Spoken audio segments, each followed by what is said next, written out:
وبني زيد بحلب، والتي أسفرت عن استشهاد وإصابة العشرات في صفوف المدنيين، وألحقت أضرار جسيمة بالبنية التحتية والممتلكات. وهذه الهجمات هي انتهاك صارخ لمبادئ القانون الدولي الإنساني، وخرق صارخ لبنود اتفاق العاشر من آذار والأول من نيسان.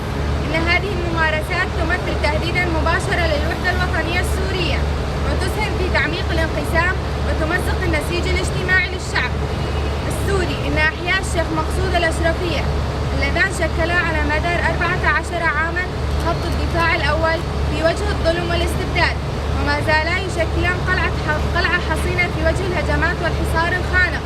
إن ما يحدث الآن ليس مجرد عملية عسكرية، بل جريمة نكراء وجريمة مكتملة الأركان ترتكب بدم بارد تحت غطاء الصمت الدولي.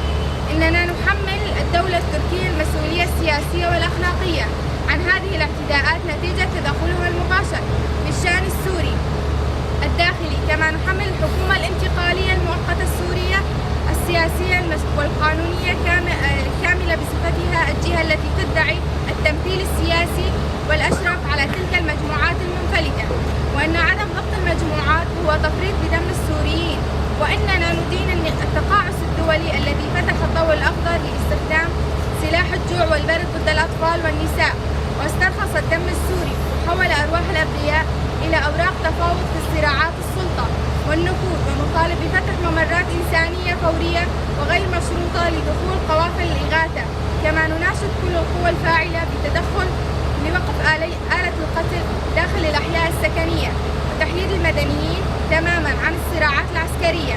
نحيي مقاومة قوات الأمن الداخلي، ونحيي مقاومة أهلنا في أحياء الشيخ مقصود الأشرفية وبني زيد، ونترحم على أرواح الشهداء، ونتمنى الشفاء العاجل للجرحى.